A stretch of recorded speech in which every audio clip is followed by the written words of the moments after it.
এই কিচ্ছে মই কাহানি বা কৰবাত শুনেছিল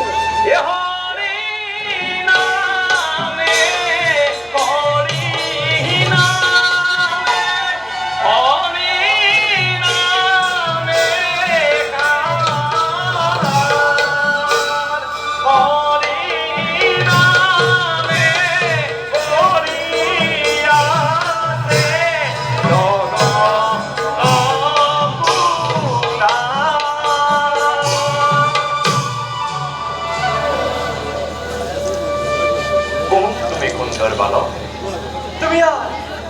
অকলে অকলে কি কৰি আছা প্ৰণাম মই দৈত্যৰাজ হিৰণ্যকশিপুৰৰ পুত্ৰ নাম মোৰ প্ৰহ্লাদ প্ৰহ্লাদ আপুনিনো বাৰু কোন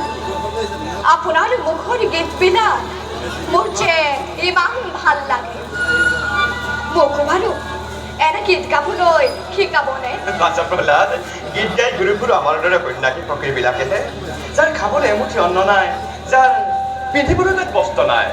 তেনে লোকে ঘৰে কীৰ্তন কৰি ভাল পায় তেনেস্থলত তুমি হলা দৈত্যৰাজ হিৰণ্যকশিপুৰৰ পুত্ৰ ৰাজকীয় সুখৰ মাজত থাকি তোমালোকৰ হৰিনামৰ আৱশ্যক কিয় ৰজাৰ ল'ৰাখনে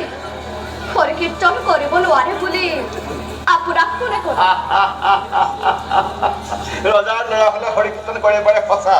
কিন্তু মোৰ হলা ত্ৰিভুৱন বিজয় দৈত্যৰাজ হিৰণ্যকশিপুৰৰ পুত্ৰ তোমাৰ পিতৃ হৰিৰ মহাশত্ৰু সেইকাৰণে বাছা হৰি নাম ললে তোমাৰ পিতৃ তোমাক খং কৰিব নহয় মোৰ পিতৃয়ে ঈশ্বৰক মহাশত্ৰু বুলি ভাবিছে কিয় তেওঁকো জানোহে একজন ঈশ্বৰে স্বজন কৰা নাই সঁচা সঁচা সকলোকে একেজন ঈশ্বৰে স্বজন কৰিছে তোমাৰ পিতৃ এই কথা মানি নলয় আনকি যিকি হৰি নাম শুনিলে তেওঁ খঙত একেবাৰে উদ্মাদ হৈ পৰে বাছা তাৰ বাবে আপুনি চিন্তা নকৰিব মই মোৰ পিতৃক এই কথা কম তেওঁ মোৰ কথা নিশ্চয় শুনিব কাৰণ তেওঁ মোক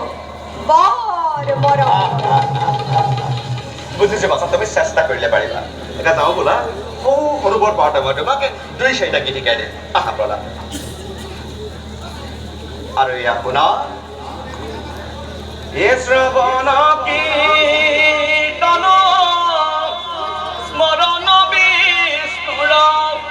এই অৰ্চন পদ সেৱন দাস্য শক্তিত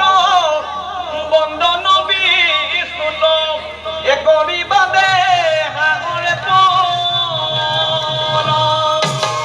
ৰবচোন আপুনি বাৰু মোৰ আইক চিনি পায়নে এই কথা তুমি মোক কিয় সুধিলা মই যেতিয়া মাতৃৰ গৰ্ভত আছিলোঁ তেতিয়াই যেনে মই আপোনাৰ এই শুৱলা গীত মাত আৰু এই বিনাৰ ঝংকাৰ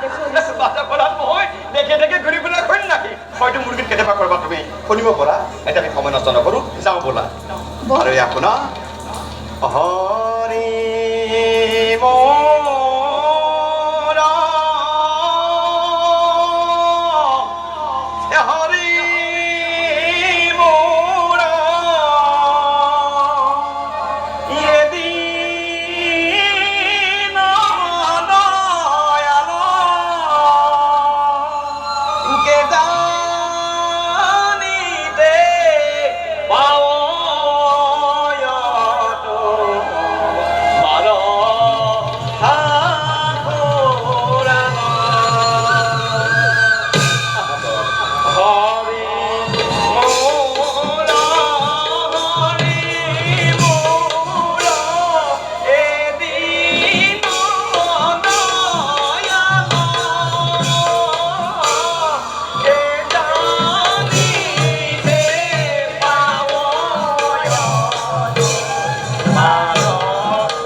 মাৰ